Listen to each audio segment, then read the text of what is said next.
নাগরিক কনভেনশনে এসসি এবং সাগরিকাদি আমাকে আজকে ইনভাইট করেছিল এখানে। আমাদের মেইন উদ্দেশ্য হলো একটাই, যে অভয়ার বিচার দেওয়া। আজকে 1 বছর পার হয়ে গেছে, আমরা কিন্তু এখনও বিচার পাইনি এবং সেই বিচারের জন্য লড়াই চলছে, চলবে এবং আগেও চলতে থাকবে। আমাদের আজকে প্রতিটা মানুষ যেমন লড়াই করে চলছে, শুধুমাত্র পুরুষ নয়, নারী নয়, তৃণলিঙ্গ নয়, শিশুরা পর্যন্ত লড়াই করছে।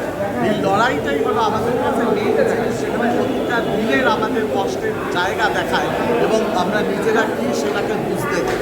আজকে কিছুদিন পরেই আমরা জানি দুর্গাপূজা আসতে চলেছে, কিন্তু এখনও অভয়ার চিৎকার কিন্তু আমরা শুনে যাচ্ছি এবং আমরা হাহাকার করছি যে আমরা এখনও দিতে পারছি না সেই বিচার। আজকে বিচার কোথায়, কার কাছে আমরা যাবো এই বিচার চাইতে? আজকে কে আমাদের বিচার দেবে? এটাই হলো সব থেকে বড় বিষয়।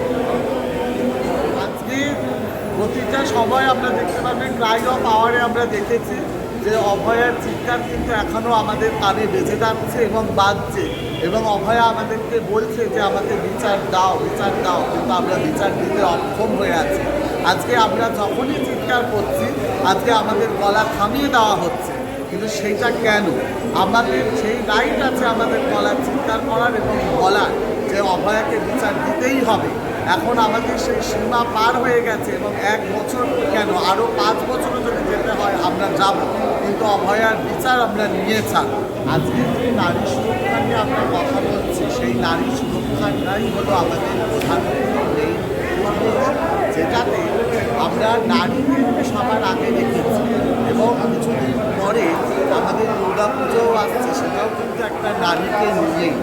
তো আজকে যদি সেই নারীকে আমরা পুজো করছি আর সেই নারীকেই শোষণ হতে দেখছি, এই জিনিসটা কখনোই মেনে নেওয়া যায় না।